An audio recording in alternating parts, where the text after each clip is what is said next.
Swayam Prabha. Digital India. Educated India.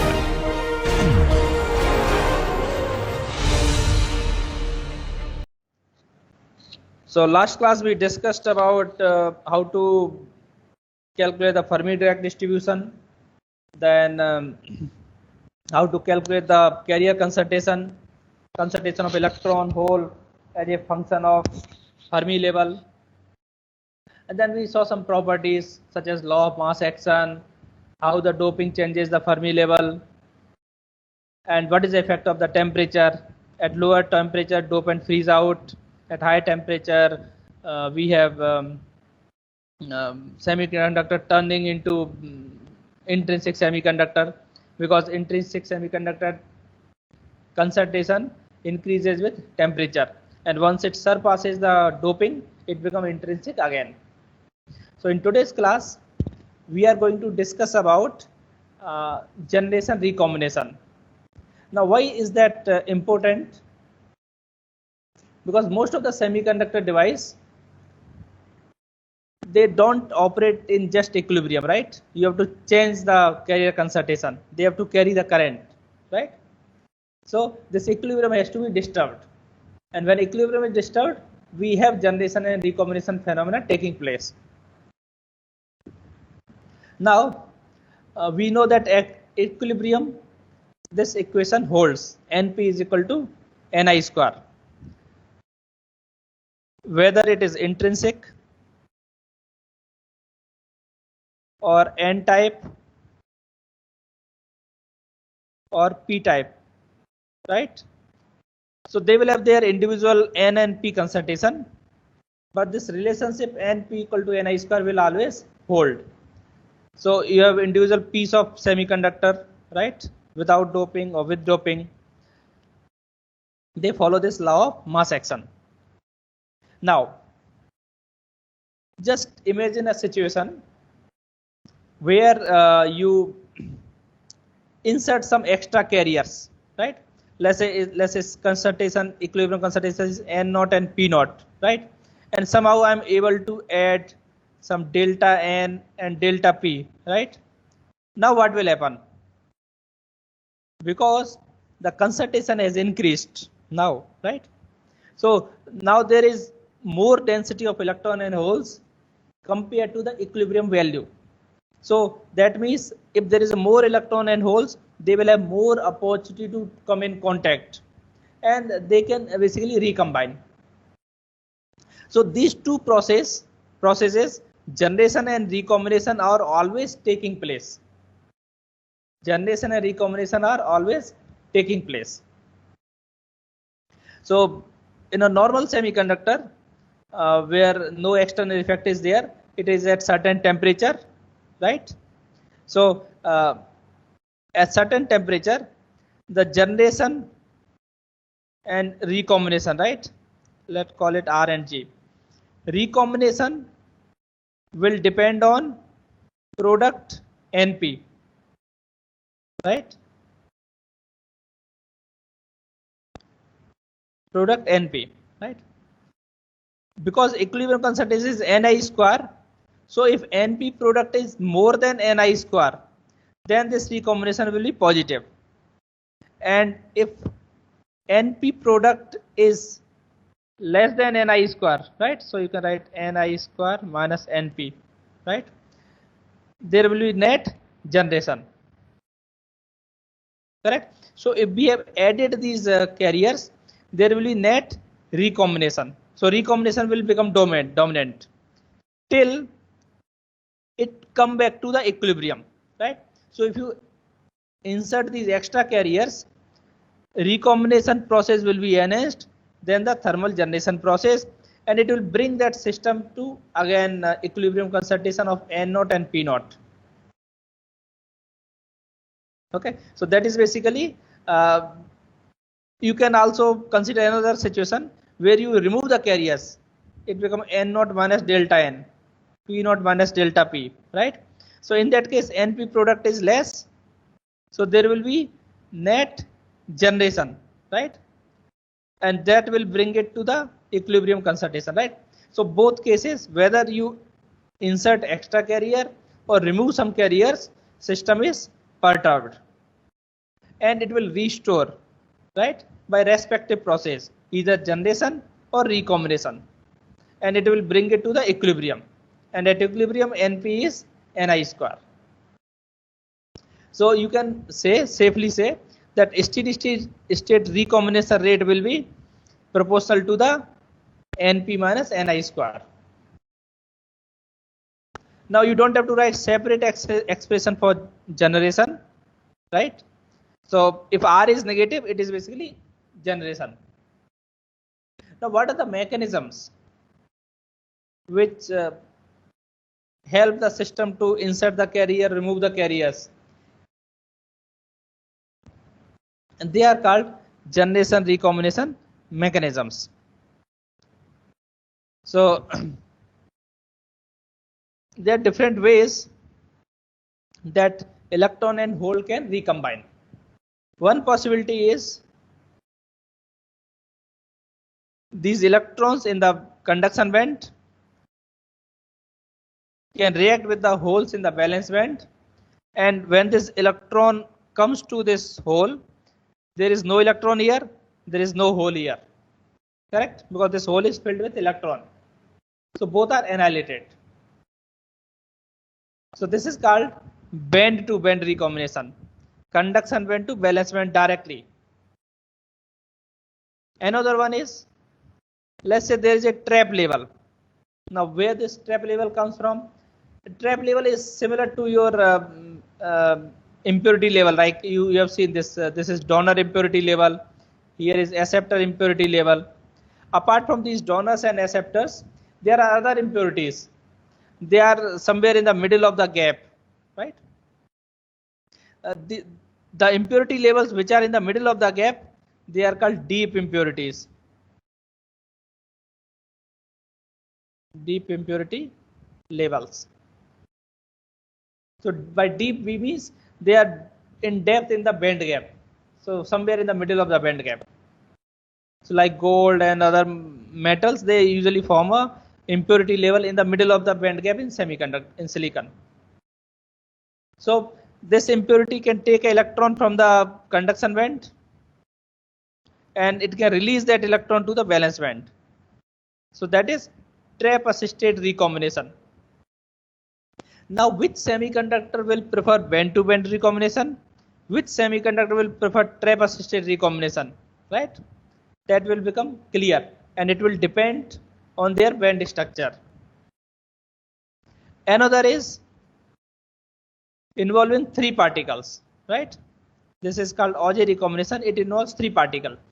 Can be 2 electron, 1 hole, or it can be 2 holes and 1 electron. So when it is similar to band recombination, right? Only thing is that the energy that is released is given to third particle as kinetic energy. So this third electron can take up energy and get accelerated, or third particle can be hole which can take its energy and increase its kinetic energy.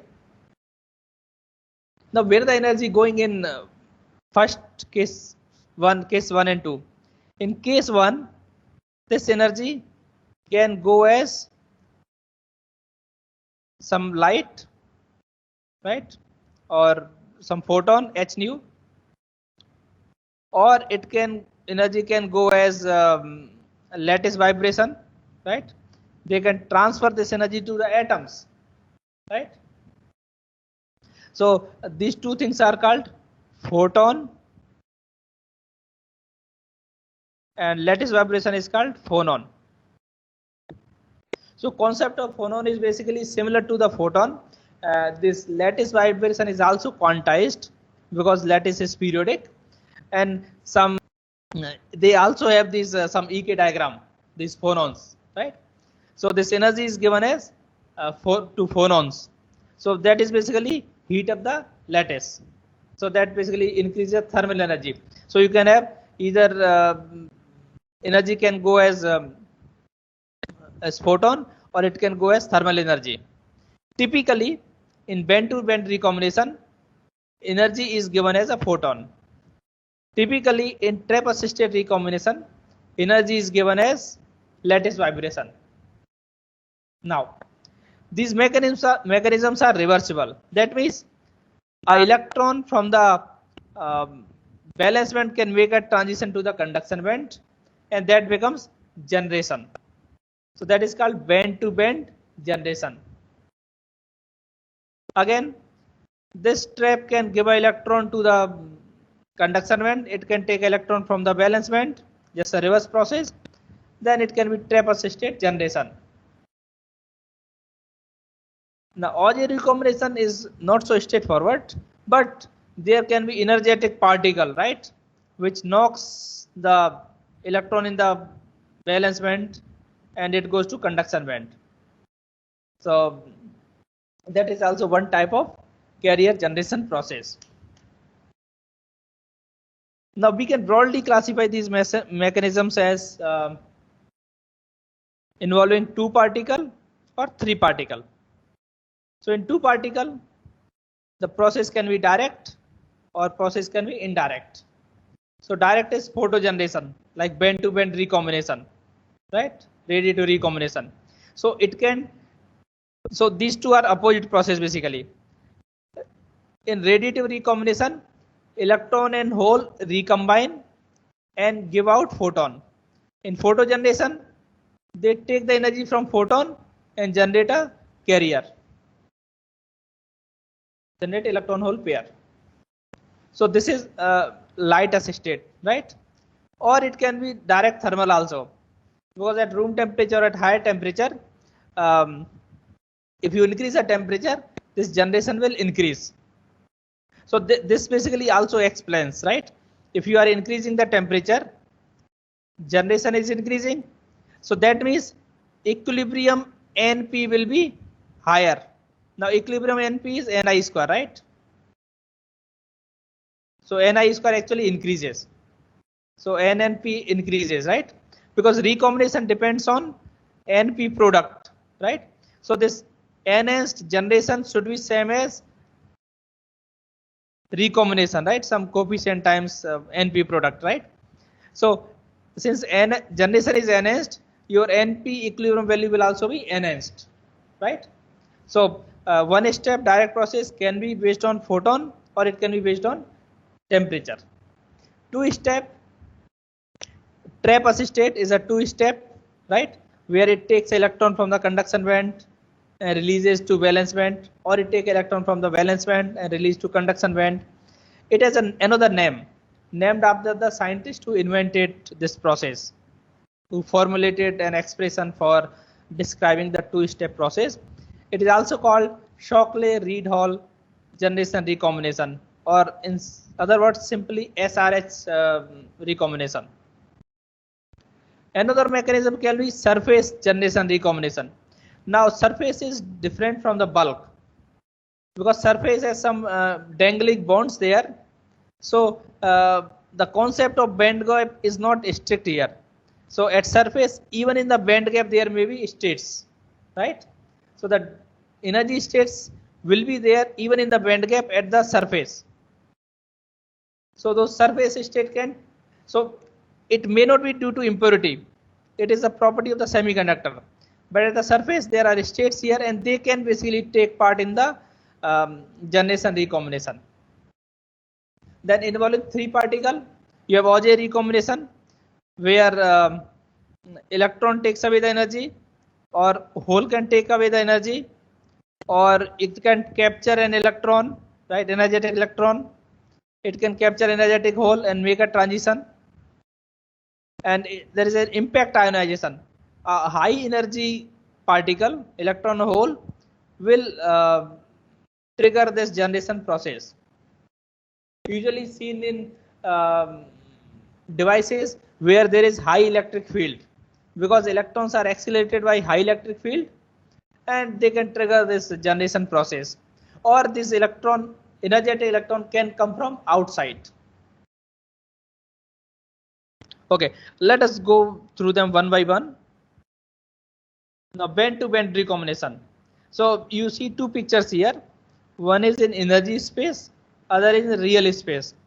So energy space is basically this is x-axis, y-axis is the energy, and x-axis basically you can say x, y, z, whatever direction, right?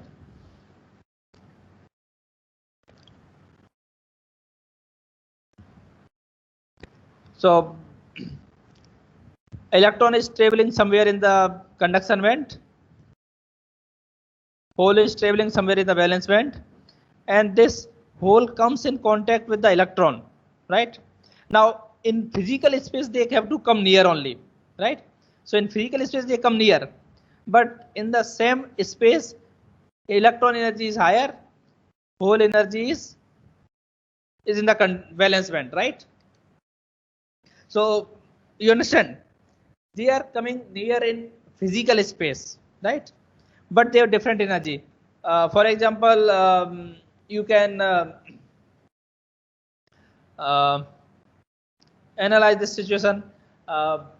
Two persons are coming in the same space, right? And they have different type of their characteristic, right? uh, they may be different in knowledge, they may be different in martial skill, they may be different in business skill, right? They may be different in some other skill, somebody may have more skill, right? So it is basically skill is like the energy access, right? So they are in the same space but with different energies, and when they come near different energies they can recombine. So this is called direct band-to-band recombination. So this recombination can give out the energy usually as a photon, and some cases it can give out thermal energy also, but photon one is a dominant one. Now which semiconductor will prefer this mechanism, that we have to find out. Second mechanism involving excitons. Now excitons is basically is like hydrogen atom, right? Where uh, a hole and electron, they are coupled together. So in case of band-to-band recombination, when this electron and hole they come together, they recombine, right? In exciton they don't recombine. Why? Because they form some stable pair where forces are balanced. So of course these electron and holes will be attracted by each other, but this hole will be surrounded by some other electrons also, right?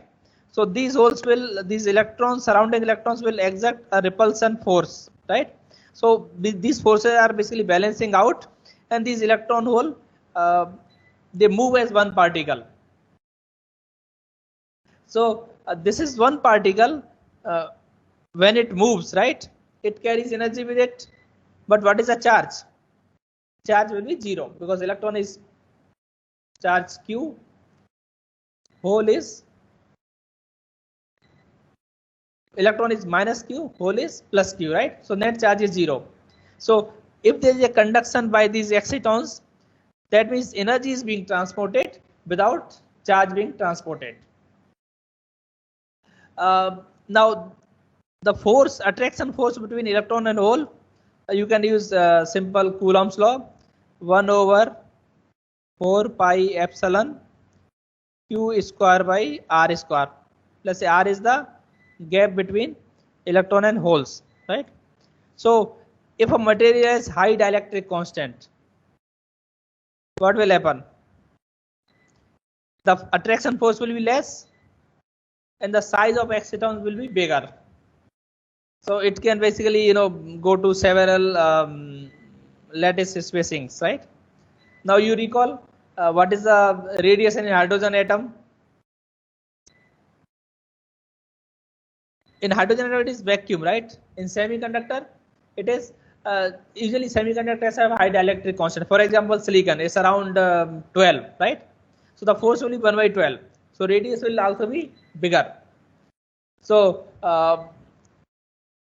they also some these excitons in semiconductor, they also show some kind of EK relationship because their range is basically quite big. They are big particles, right? In case of small dielectric constant, attraction force will be higher, right? And they will form a small unit, right? Their radii will be small, and of course binding energy will be more. And for high dielectric constant, binding energy will be less, right? So they will be weakly bounded. So now they especially they are seen at low temperature, very prominent at low temperature. So now what happens? This unit basically moves as a pair, right? Now because they already have some binding energy, so if we are able to recombine them, the energy that will be radiated will be slightly less than the band gap. So they basically create a sub-band gap radiation. So sub-band gap radiation is basically the radiation whose energy is less than the band gap. Okay, and they are seen in different devices such as LEDs, solar cells, carbon nanotubes, wires, all those things they are seen. So this is one mechanism. So generation recombination can be via band to band, or it can be via excitons. Another one is, now these two mechanisms are radiative, so they emit a photon. Another radiation is Auger recombination. Now Auger recombination is a non-radiative. Why? Because the energy is not given as photon. It is given as energy to the third particle. Right? Energy is given to the third particle, so it's non-radiative process. Now, if you take earlier two mechanisms, the recombination will be proportional to NP, right? But in case of Auger recombination, three particles are involved, right? So if two electrons, one hole, then is proportional to N square P. If two hole, one electron, it will be proportional to NP square, right? So that means this mechanism will dominate when there is higher carrier concentration. So there is a high probability of getting the third particle in the proximity. So this extra carriers, they can come from either from doping. So if it is a highly doped semiconductor, we can expect Auger recombination to play a role, or by some injection or by generation, right? We are getting those extra carriers, right? Such as in solar cells, concentrator type solar cells or junction lasers, right? These mechanisms may dominate, but they will reduce the efficiency of these lasers and LEDs. So they are unwanted in a sense. Yeah. Okay. There can be recombination via recombination generation centers, or called trap levels, right? Through trap levels, right? So electron can go to the trap level and it can be released to the valence band, right? Or it can take an electron from the valence band and give it to the conduction band, right?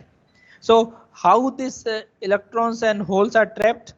Let's say this is the impurity level, right? So this impurity is lying somewhere in the semiconductor crystal, and its free electron passes by it, and it can get attracted to the impurity and go around it, right? Or this electron moving here sees empty space, right? It can go to that empty space, so that means hole is trapped, right? So this is process. Now this process is usually phonon based, right? So the energy of the electrons is released as phonons, lattice vibrations, right? So they are usually non-radiative. So this impurity is basically capturing an electron, or it can capture a hole, and they can annihilate, right? So this is one mechanism, right? Another, this impurity is usually in the middle of the band gap. It's not correctly shown. It should be in the middle of the band gap.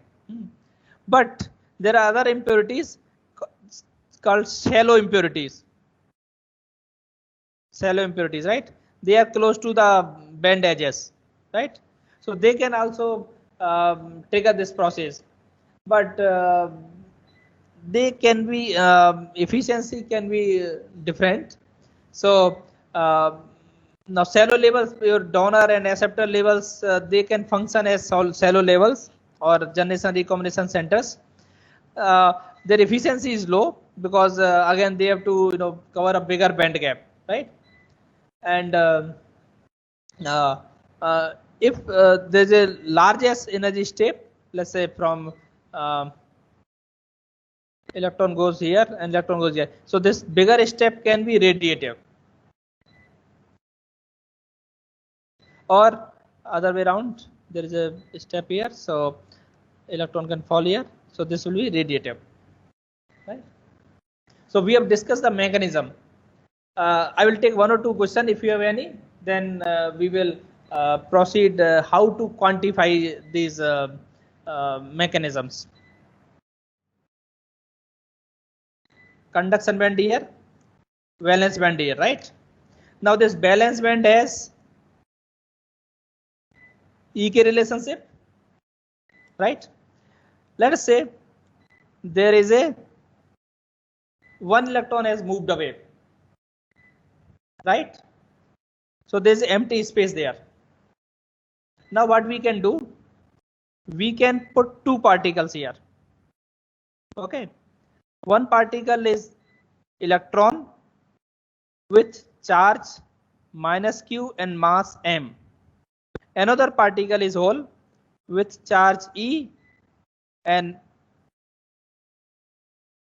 mass opposite to this electron. Now can you tell me what is the mass of electron in the valence band?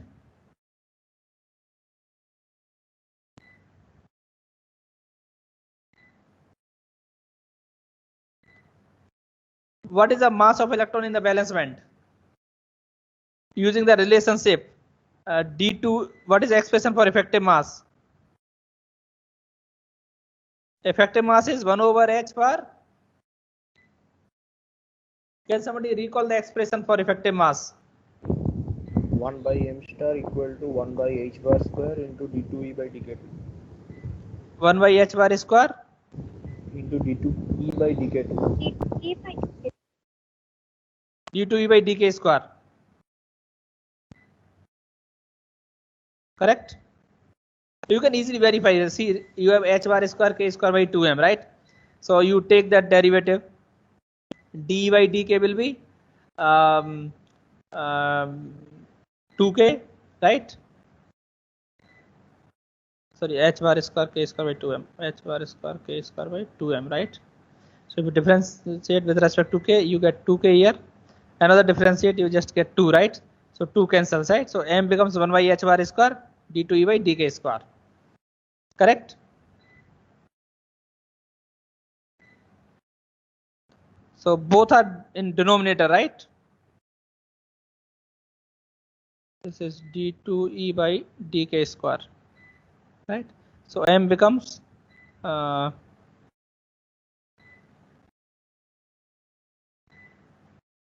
it's other way around. It's h bar square up there, right? Okay, so m. So we give the expression for 1 by m. Okay, okay. So either way you can write. Either you can write h bar square by d2 by dk square, or you can write 1 by m is d2e by dk square divided by h bar square, right? So what is d2e by dk square in valence band? Is positive or negative? Negative.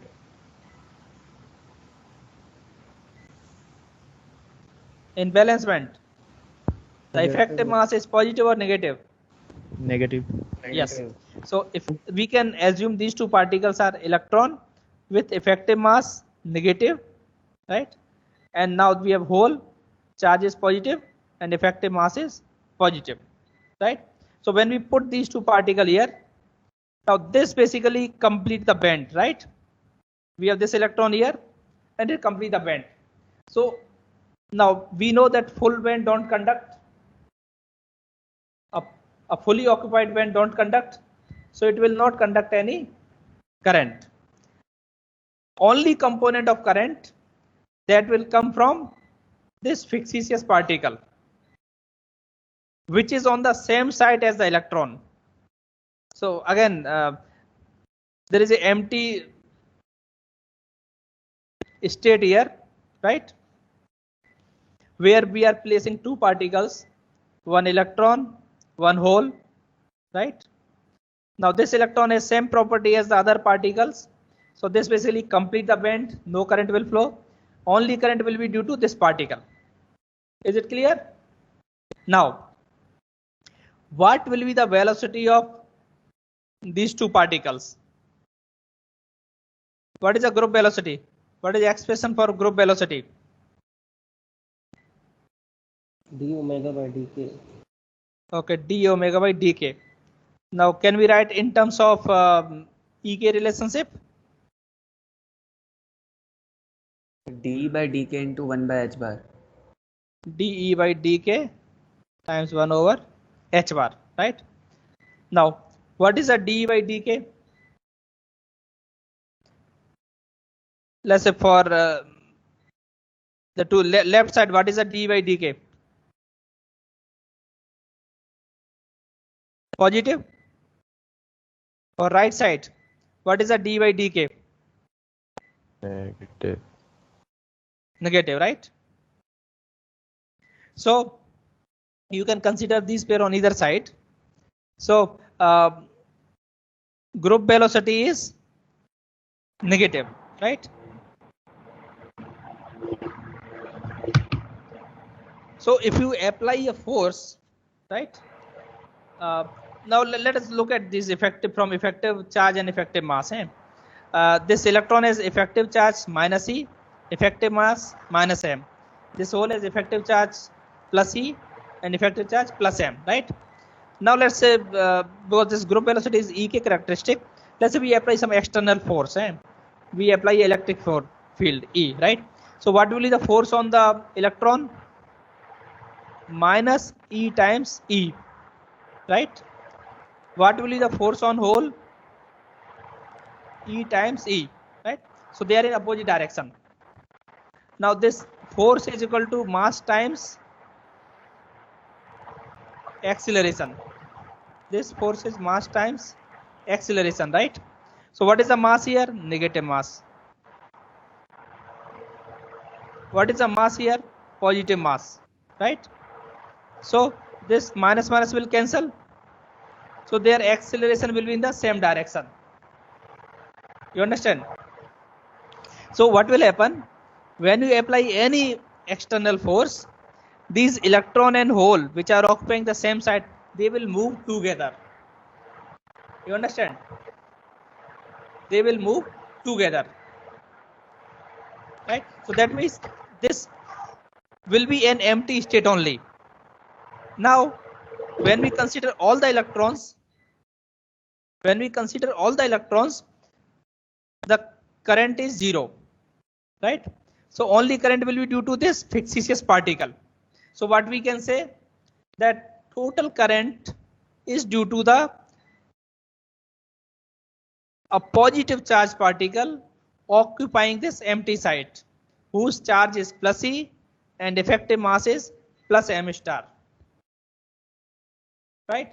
So this is a concept of hole basically, which explains, right, the properties of semiconductor. Now you cannot basically go to the whole band and do all the calculation. Instead of, we can use this concept of a fictitious particle called hole, which is basically the empty state, right? And that basically explains the properties. Now this concept is basically useful when we are dealing with the equilibrium properties of the semiconductor, right? Or their these generation-recombination properties. So this concept basically explains. So now you understand. So now I will tell in more simple terms. So when hole is created, that means electron from this place goes away, right? So there is no electron here, right? So this whole band behaves as if there is only one hole, because if you put one electron and hole there, then the contribution of all the electrons is basically no net current. So only contribution is from the hole. You understand? Yes, sir. So this is basically the concept hole. You can also explore another thing actually. If you try to look at the EK diagram, right? So EK diagram of hole will be opposite of this thing. So let's say EK diagram for valence band electron is inverted, right? But for holes it will be like this only. It will be minus EK diagram of the electrons. Okay, you think about it, and if you don't understand, I will explain it again. Hey? Okay, sir.